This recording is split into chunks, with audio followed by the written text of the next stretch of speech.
Hey everybody, welcome back to Truth is the Only Armor. This video is my What Happens at the Psych Ward or Me and the Mental Health Care System video. In this video, I want to share with you in more detail the experiences that I've had in inpatient psychiatric hospitals and emergency rooms. Just to let you know at least what happened to one person in those sorts of experiences, and hopefully give you a little bit of insight into um, what happens in general and what might or might not happen to you if you decide to hospitalize yourself in a suicidal moment. The first time I ever felt really suicidal was when I was 16. It's very common to have intense reactions, especially as a teenager, to a heartbreak. I am a gay man, I always have been, and at age 16, I had my first experience with being rejected. Rejected fair and square, nothing untoward about it or anything. But as a gay kid in a small town where being gay was challenging, this experience really shook me to the core, and I wasn't able to see how it would get better the way that adults kept telling me it would. I remember sitting in my bedroom, reeling from the shock of this rejection, which shouldn't have come as a shock, but I was 16. Um, and just feeling totally trapped. And this is a theme for me. I always feel extremely cornered, extremely overwhelmed when major shocks have taken place in my life. And I was self-harming, and my mom was downstairs, but I felt like I couldn't talk to her about it. I just couldn't handle speaking it out loud. I just felt, again, completely cornered. There was no way out, including sharing my feelings with anyone. So I was self-harming, and I began to realize that I wasn't sure if I was going to stop, and made the decision to call a hotline. This was pretty fateful because the person on the other end was kind enough and helped me stay alive, at least, encouraged me to put aside the tools I was using to self-harm. But, and this is where I want to be careful, because I am sharing my experiences and sharing what honestly happened to me, but I am not trying to explain that or express that this is going to be what happens to everyone. And the reason that I'm prefacing this is that this story gets a little bit scary here. I miscommunicated to the person on the other end of the line, such that they understood me to be barricaded in my room. And the police showed up expecting, I don't know exactly what, but they were expecting some kind of hostile barricade situation, and they showed up to my house about 45 minutes after I'd initially called the hotline and pounded on the door. My mom answered. Again, she didn't know what was going on, so was shocked and horrified to find them there. The dog was barking. The police who had showed up were threatening to shoot the dog if he didn't stop barking. And all of this was from a miscommunication that came from me simply not wanting to come out of my room because I was so upset. I couldn't handle anything. I couldn't handle the idea of leaving my room. I couldn't handle the idea of speaking to my mom. I certainly couldn't handle the idea of really anything. I just felt so completely overwhelmed. Eventually, I agreed, in their parlance, I agreed to come out. And I did that, and they cuffed me immediately. I, again, am not saying that this is what happens to everyone or would happen to everyone, but they sort of brusquely were asking me what could possibly be so bad at age 16 that I'd want to kill myself. They were patting me down and found my phone in my pocket, took it out of my pocket and threw it aside. And that really set the tone. I was tightly cuffed, put into the back of a police SUV, and driven 45 minutes to the hospital at the county seat. And that was my first major interaction with the sort of suicidal emergency institutions.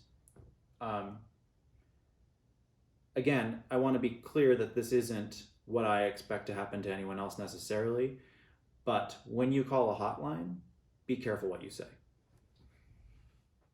That night when I was at the hospital, I waited for a long time, and then a doctor came and talked to me, and a social worker, also a crisis social worker, I think was gotten out of bed because his hair was all rumpled, and came, and they both talked to me, and I guess they assessed me to determine if I needed to be hospitalized, and they decided that that I didn't, and that this was, these were superficial cuts. That's literally what they said, and it took me a long time to realize that they weren't talking about my feelings; they were talking about my skin. Um, and after that, I was in therapy. I started a long process of seeing psychiatrists, seeing therapists. I was prescribed Cymbalta.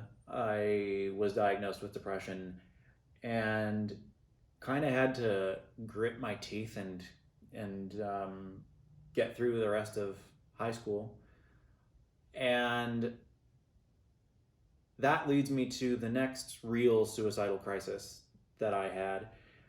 It was just before I was about to leave for college, and I was very excited about this because I was getting out of my small town and going to a great big city, and where there would be lots of gay people and lots of people who loved classical music like I did.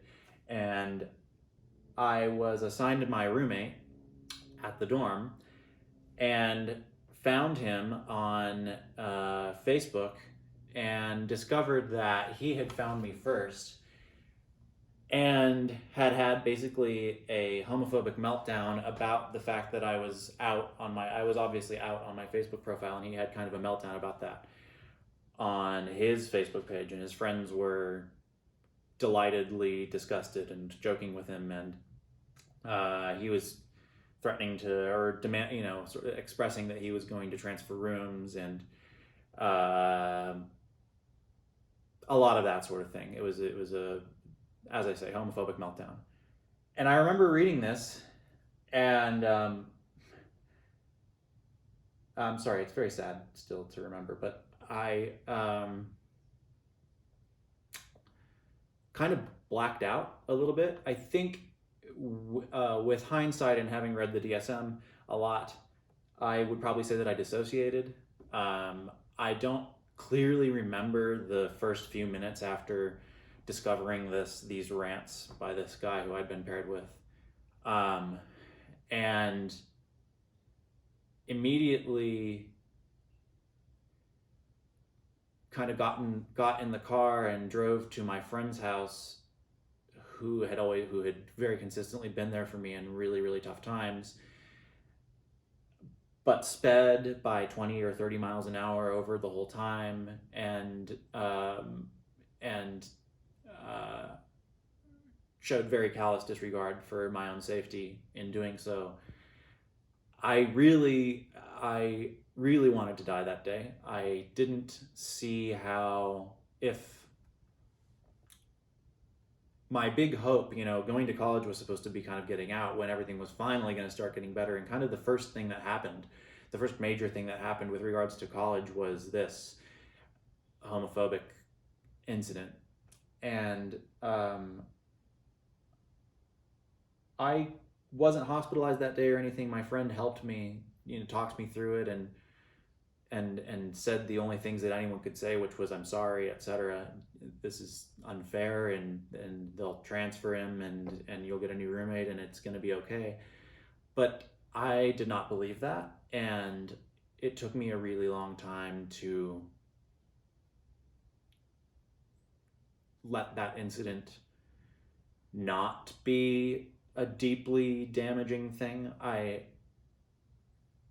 People told me many, many times, he's just mean. People are mean. You have to, buck up, and you can't let these people get to you. That's letting them win. And I understood all of that, but I was sort of too fragile for that to really land. And so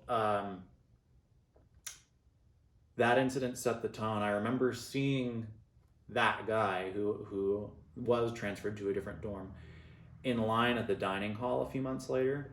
And I remember having basically what I recognize now as kind of an anxiety attack. I had very full body revulsion, and fear, and all my hair was standing on end. And I berated myself about it. I said, "You're being so I was screaming at myself, "You're being so sensitive. You got to let this be what it is." For the record, this guy did send me an apology on Facebook, but I was not having it. And I wasn't like mean, and I don't even think I responded, or I can't remember. I really can't remember. But that was major suicidal instance number 2, and I did not end up at the hospital or emergency room that day, but I have been working on it in therapy for many years. It wasn't too long after that I was hospitalized for the first time. This was now fall of 2011. It was heartbreak again. I had been in a somewhat serious relationship with this guy, and he ended it. And again, fair and square, nothing particularly like exacerbating about it. But at the same time, I had taken on way sort of a really foolish amount of responsibility, knowing my own limitations and my own questionable abilities to handle stress. I was in like 6 classes, each of them extremely difficult. I had signed up to direct a play. I was a supervisor at a dorm. This was my sophomore year. And right at the beginning of the quarter, I had this relationship fell apart. And that was simply too much. I remember vividly sitting on the floor of my dorm room trying to make a poster for the dorm because it was due the next day, and there was a chemistry exam the next day that I had been unable or unwilling to work on to get ready for. And I remember falling asleep spontaneously and over my chemistry textbook or my poetry textbook, I can't remember which, and I woke up and the drool had blurred all of the ink of the pages, and started self-harming again, and eventually called the university crisis line. This time I was talked through in a very, very similar way to the first time. I was talked through putting aside the tools and making a plan for staying safe, and there was a hastily arranged appointment for me at the health service the next morning, which I went to, and they convinced me that it was time to go to the hospital. Once again, the police transported me there. They did not cuff me. They were very kind. And they took me to the ER. I was checked in, and it took the social workers there a while to find me a spot at a hospital, but they did, and I was taken there in an ambulance,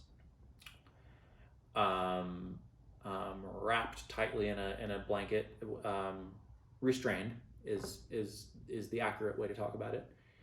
And I will never forget this either. In the back of the ambulance, being transported up to a couple of suburbs up where the hospital where I was going was, the ambulance guys were bantering about this and that, and using the word faggot pretty regularly to do so, which at that point I kind of was unsurprised by. But it hurt, as if I hadn't been hurting enough. I kind of wondered in that moment what they would say if I explained to them that I was on my way to the hospital because I almost killed myself because I'd been broken up with by a guy, but I didn't.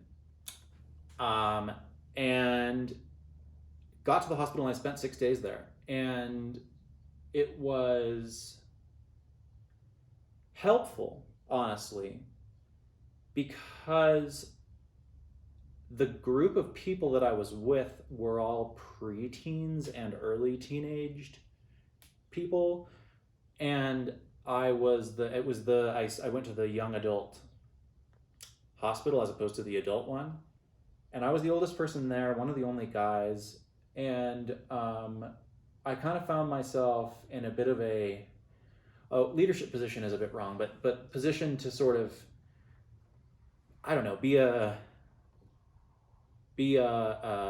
source of empathy for these frankly preteen girls who I was with, whose company I enjoyed.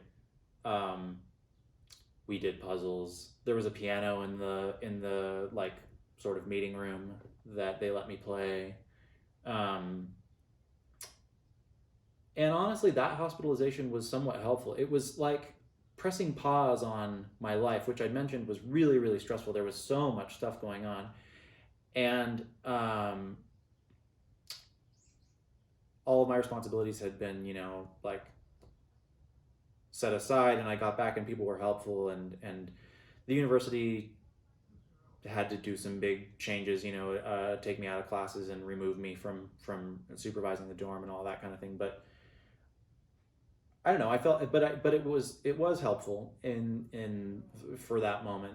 And then I was back in therapy in a much more intensive way, and taking only a couple of classes, and that was that time. And at that point too was when I met kind of the my longest term therapist, who I frankly credit with saving my life multiple times. He was a gay man, which mattered a lot. I was able. It wasn't abstract for him, the types of things that I was talking about, the homophobic um, incidents that I had dealt with weren't foreign to him at all. On the contrary, they were familiar. And so he was excellent, and ran a group for gay men where it was all gay men, and we were basically taught, retrained to express ourselves and be vulnerable, because the world had forced us to do the opposite of that.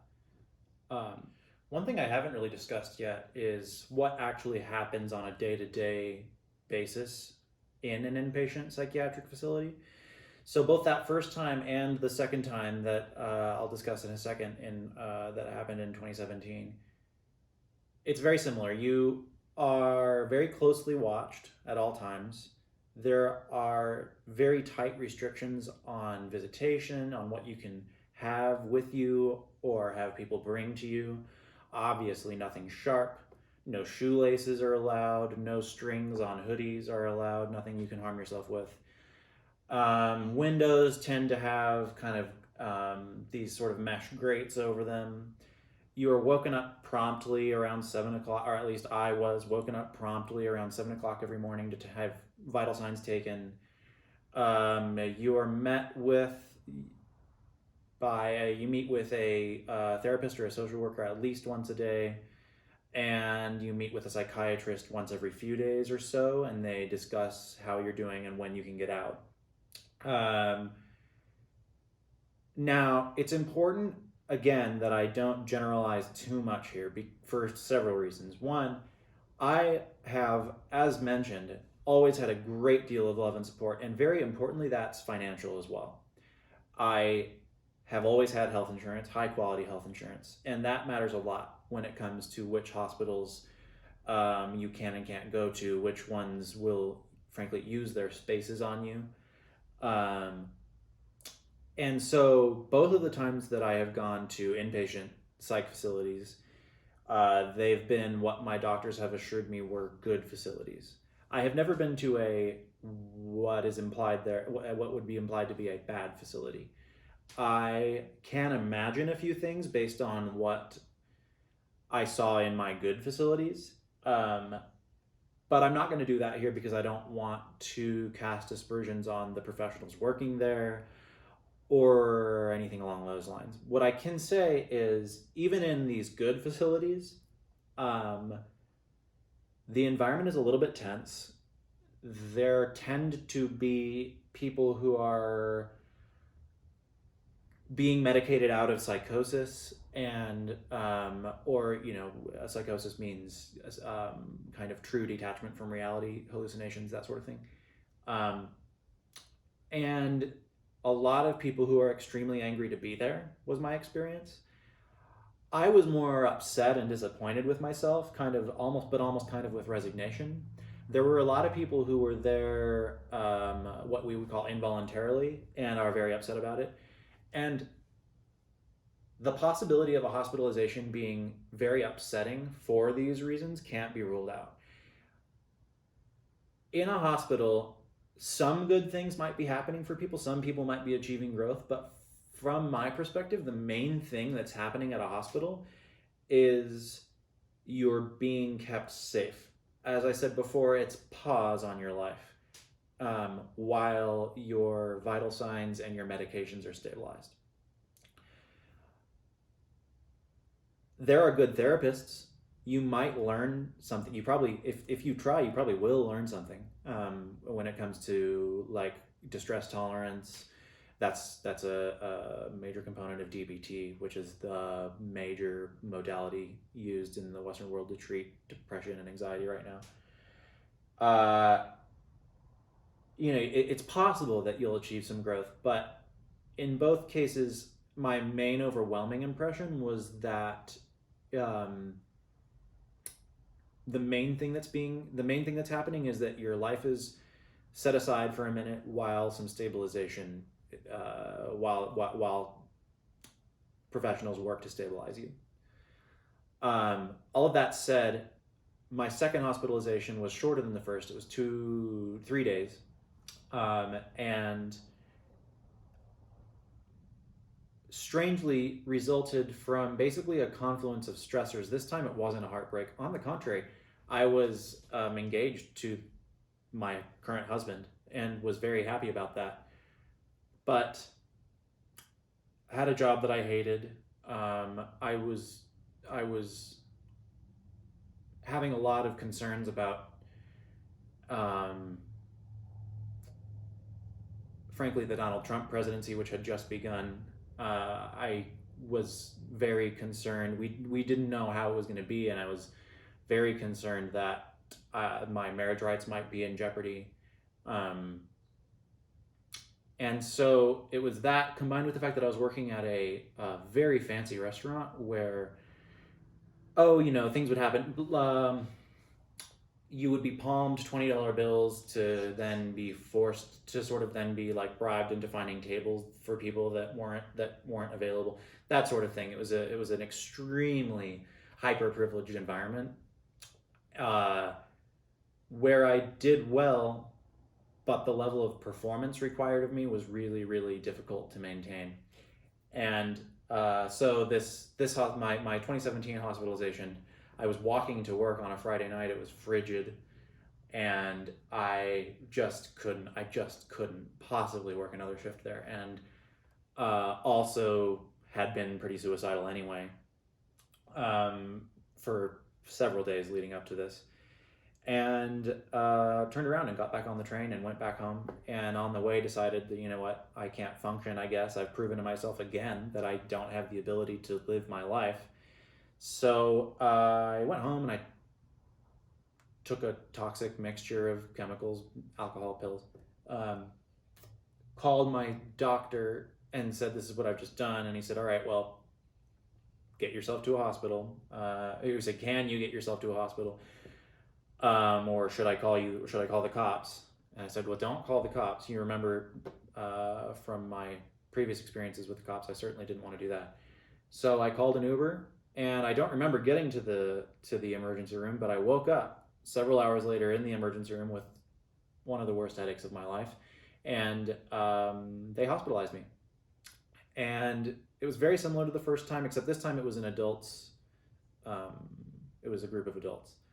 And I stayed in my room mostly. It was similar. You're woken up early. You're checked in with pretty frequently by social workers and therapists. My psychiatrist let me out pretty fast, or approved of my release pretty fast because I was able to pretty clearly express what had happened. I clarified I wasn't going to go back to my job. They wouldn't have me back anyway. I walked out on a Friday night shift. And I wrote a letter to my fiance trying to explain something that's pretty important here. It was that I knew that I was betraying him in a way, or I would have been betraying him in a way by taking my life. It would have been, I had, as I've said, so much love and support, but I felt that I'd been ill for so many. I'd been, a severe depressive now for approaching 10 years at that point, and it felt so unpredictable. Like I didn't like I it almost felt like I was saddling him with my own unpredictability, and I didn't want to do that, and I didn't want to be alive. It was every moment was agony, and I'd had long periods of time where it wasn't, and then it was again, and it was just so frustrating to have everything, to be engaged to the man of my dreams, and to be and to have all of the abundance of support that I have always and still do have, um, and still feel so unable to do anything. I saw no real trajectory. Um, I couldn't stand the job that I had, but I didn't see any other one. I just considered myself extremely weak and worthless, and kept confirming that by my own behavior, or so I told myself. And I didn't see any way out of that loop. So the purpose of this video has been mainly to share my own experiences with the mental health care system, and in particular inpatient hospitalizations. Um, but I don't want to leave you kind of hanging there at such a low point. Uh, Briefly, how I got from being hospitalized in 2017 to making this video now in 2021. I got married. It was the best day of my life, and basically, I have been working since then to try and find a way to make others going through anything like this feel a little bit less alone. And at first, while we were living in Italy, and we moved to Italy so that my husband could finish his postdoc there. And this is important to mention also because it's another example of having everything. I mean, not only everything that I could possibly need, but want. I mean, here I am living in this museum of a city, surrounded by music and art, and still was having anxiety attacks. And I was never depressed like I had been in early 2017, but it was, I could never quite understand why I was so malcontented. And basically, I didn't have, the short version is that I didn't see any purpose. I didn't see any real large goal that I was working toward that had some kind of, that added some kind of value to my community, to the world around me. But while I was there in Italy, I started writing, basically just about my experiences, and I never quite knew why I was doing it. It felt navel gazing and kind of unnecessary, and I didn't know who would want to read it or anything. But that project sort of morphed into this, what I'm doing now, which is really just trying to offer my experiences as a point of connection for others. As I've said in other videos, Truth is the Only Armor is really my attempt to give back the love and support that I've clearly from this video always had. And since moving back to the US, moving here to Nevada, and I got into and I started my graduate program in social work, I realized that was kind of it. The difference has been a goal, like a goal to work toward that results in an opportunity to give something back. And so it isn't just that I'm working toward becoming a social worker or a therapist, which I am, but that's what I'm trying to do here. Is this is kind of hopefully the culmination of a project that I've been working on kind of since that 2017 hospitalization. And I don't think that it's coincidence that having this project percolating in the back of my mind has helped me keep the demon in his corner, in his cage. And so that's what this video has been about, is mainly my interaction with the mental health care system, but also giving a little bit of shape to how I have begun to get out of it. And I don't consider myself safe. I never will. I consider it a lifelong project to keep that demon in his cage. But I think that this project has really, really helped me. And I wanted to end this video with that, because otherwise it would just be one dark mess. So I thank you for your time as usual, and I wish you all the best. Be well. Thanks for watching.